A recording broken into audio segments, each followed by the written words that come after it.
और वहीं 2047 तक नौसेना को पूरी तरह से स्वदेशी बनाने की मुहिम बहुत तेज हो गई है। इसी कड़ी में देश में बने 3 प्लेटफॉर्म नौसेना में शामिल हो रहे हैं। ऐसा शायद पहली बार हो रहा है कि एक साथ 3 बड़े जंगी जहाज नौसेना में शामिल किए जा रहे हैं।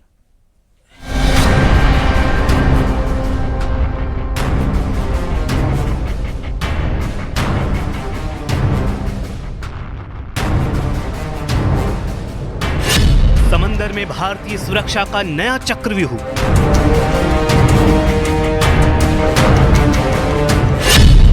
दुश्मनों को चौंकाने वाली वॉर मशीन।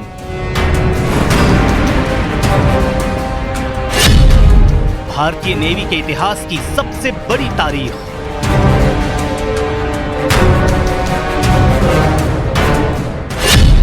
समंदर में उतरे सामरिक शक्ति के 3 शाहकार। आईएनएस सूरत, आईएनएस नीलगिरी और आईएनएस वाघशीर भारतीय नौसेना के उस नए चक्रव्यूह का हिस्सा हैं जिसकी ताकत का कोई सानी नहीं। सबसे पहले आपको बताते हैं आईएनएस सूरत की कहानी, जिसका निर्माण 2021 में शुरू हुआ था और अब विध्वंसक जहाज को भारतीय नौसेना को सौंपा जा चुका है। डिस्ट्रॉयर आईएनएस सूरत के सबसे घातक और सबसे इम्पोर्टेंट पार्ट पर इस समय हम मौजूद हैं। इस पूरे जगह को अपर डेक कहते हैं और यही सबसे खास जगह मानी जाती है क्योंकि इसी अपर डेक पर सारे मिसाइल्स, सारे रॉकेट लॉन्चर और जितने भी घातक हथियार हैं वो सब यहाँ पर मौजूद रहते हैं। आईएनएस सूरत इस सीरीज का सबसे शक्तिशाली जहाज है। ये 7,400 टन वजनी है और 164 मीटर लंबा है और बेहिसाब खूबियों से लैस है। ये रॉकेट लॉन्चर है। हमारे पास टोटल 24 रॉकेट लॉन्चर्स है जिससे हम अंडर वाटर रॉकेट्स फायर कर सकते हैं और अंडर वाटर जो हमारी थ्रेट्स हैं उनको अटैक कर सकते हैं। 4 एयर सर्विलेंस थ्रेट रडार है। इसकी रेंज 300 किलोमीटर से ज़्यादा है। 300 किलोमीटर तक ये किसी भी टारगेट को पकड़ सकता है और उसके पैरामीटर्स हमें दे सकता है। तो ये हमारा सरफेस टू एयर मिसाइल है। यहाँ पे हमारे पास 16 बराक 8 मिसाइल्स मौजूद हैं। यहीं से मिसाइल स्टोर होती हैं और यहीं से फायर होती है। आईएनएस सूरत की रफ्तार 30 नॉटिकल माइल्स यानी 56 किलोमीटर प्रति घंटा है। अगर समय समय पर इसे रिफ्यूल किया जाए तो ये एक बार में 15,000 किलोमीटर का सफर तय कर सकता है। इस युद्धपोत में एक साथ 300 से ज्यादा सेलर और अधिकारी रह सकते हैं। आईएनएस सूरत में 2 हेलीकॉप्टर और एक सी किंग जैसा हेलीकॉप्टर भी रख सकते हैं। ये जहाज ब्रह्मोस सुपरसोनिक क्रूज मिसाइलों और लंबी दूरी की सतह से हवा में मार करने वाली मिसाइल से लैस है। इसके अलावा इसमें 76 millimetre super rapid gun mount जैसी कई स्वदेशी हथियार प्रणालियां भी मौजूद हैं। जो मिसाइल सिस्टम है वो भी हमारे ट्रांसफर ऑफ टेक्नोलॉजी के साथ काफ़ी उनमें इंडिजिनस कंपोनेंट है। तो बहुत गर्व की बात है कि 75% इंडिजिनस कंपोनेंट वाला हमारा जहाज़ है। Warship full of missiles, anti air missiles, surface to surface missiles, guns and MFSAR radar, तो इन सब से लैस है ये। यानी ये एक ऐसा बेजोड़ युद्धपोत है जो दुश्मनों के इरादों को पल भर में ध्वस्त कर सकता है।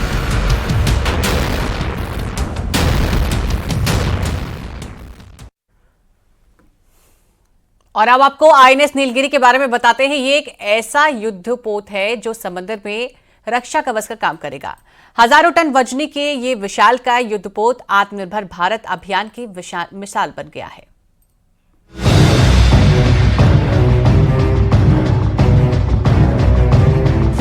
आईएनएस नीलगिरी की ताकत से दहशत में पाकिस्तान।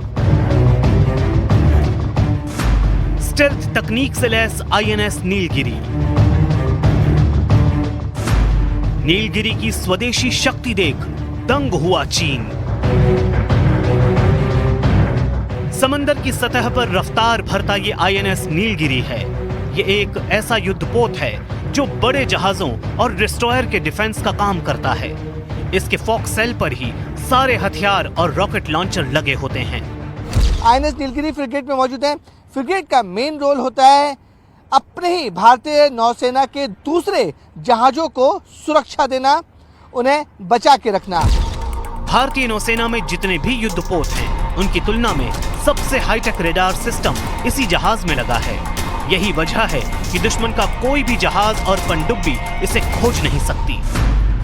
इसकी ताकत की बात करें तो ये 6,670 टन का विशालकाय युद्धपोत है। इसका निर्माण मुंबई के Mazagon dock shipbuilders limited में हुआ है।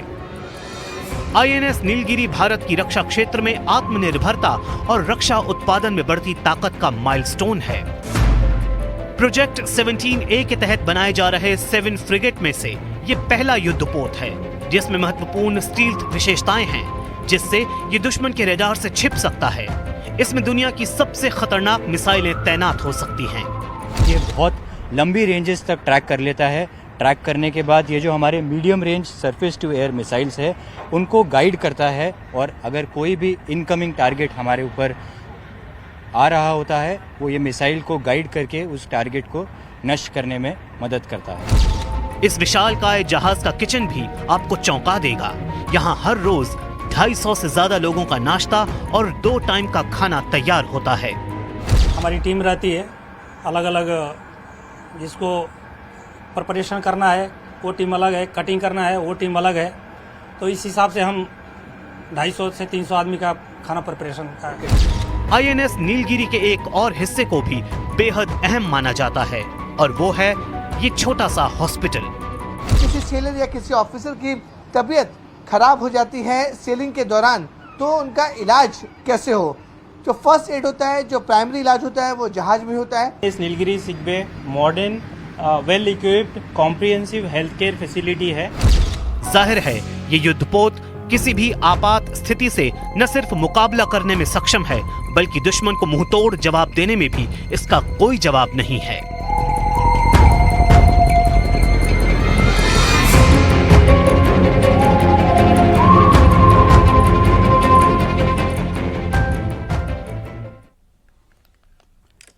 और समुद्र में दुश्मन के हर इरादों को पस्त करने वाली एक और वॉर मशीन भारतीय नौसेना में शामिल हो गई है। इसका नाम है आईएनएस वाघशीर। एक ऐसा सबमरीन जो टारपीडो के साथ एंटी शिप मिसाइलों के साथ दुश्मन पर हमला करने की क्षमता रखती है।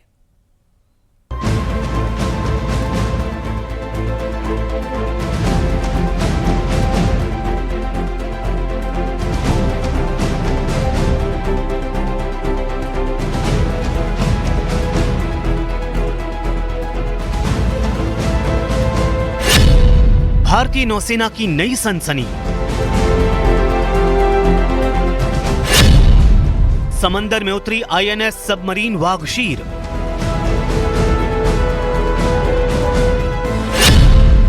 घातक हथियारों से लैस आईएनएस वाघशीर।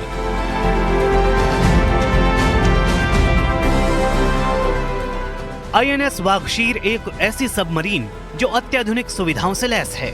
हिंद महासागर में पाई जाने वाली शिकारी सैंडफिश के नाम पर इसका नाम रखा गया है। प्रोजेक्ट 75 के तहत तैयार की गई ये पनडुब्बी आधुनिक नेविगेशन और ट्रैकिंग सिस्टम से लैस है। ये एक डीजल इलेक्ट्रिक सबमरीन है जिसमें कई घातक हथियार लगे हैं। इसमें इतना ज्यादा हाईटेक सोनार सिस्टम लगाया गया है कि दुश्मन के जहाज और दुश्मन के सबमरीन इसे पानी के अंदर ना भाग पाएंगे, ना ही इसे खोज पाएंगे। और ये सबमरीन दुश्मन के जहाज और सबमरीन के बेहद करीब जाकर उनको अपना निशाना बना सकती है। इस पनडुब्बी में पानी के नीचे या सतह पर टॉर्पीडो के साथ साथ एंटी शिप मिसाइलों के साथ दुश्मन पर हमला करने की क्षमता है। ये 50 दिन पानी के अंदर बिता सकती है। आईएनएस वाघशीर समंदर में अधिकतम 350 फीट की गहराई तक जा सकती है। इसमें 8 सैन्य अधिकारी और 35 सेलर तैनात किए जा सकते हैं। इनके अंदर anti torpedo counter measure system लगा है। इसके अलावा ये पानी के अंदर 30 बारूदी सुरंगें बिछा सकती है। हमारे पास इसके अंदर टॉर्पीडो मिसाइल्स और माइन हम कैरी करते हैं अलॉन्ग विद स्मॉल आर्म्स, और हमारे पास सबसे लेटेस्ट सेंसर सोनार्स इसके अंदर मौजूद है। कल्वेरी क्लास की जो खासियत है जो इसको बाकी वर्ल्ड की अदर क्लासेस ऑफ सबमरीन से अलग बनाती है वो है इसका साइलेंट होना, इसका तीव्र होना और इसका घातक हमले जो अपने हथियार के द्वारा ये कर सकती है। आईएनएस वाघशीर एक बेहद कमाल की पनडुब्बी है। प्रोजेक्ट 75 के तहत लॉन्च हो चुकी INS Calvary INS Khanderi, INS करंज, INS वेला के बाद ये 5वें नंबर की यानी आखिरी पनडुब्बी है जो भारतीय नौसेना की ताकत में अभूतपूर्व इजाफा करने जा रही है।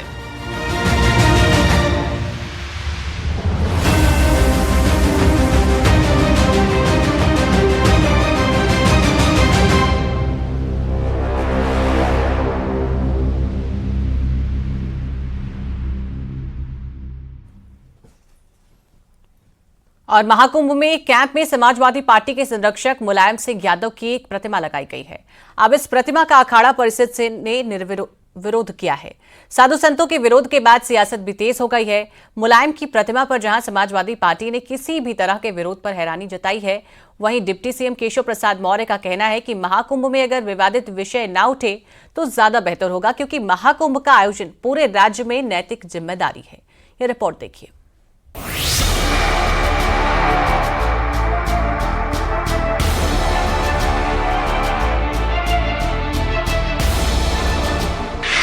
महाकुंभ मेले में रविवार को समाजवादी पार्टी ने अपने संस्थापक और यूपी के पूर्व सीएम मुलायम सिंह यादव की प्रतिमा स्थापित की है।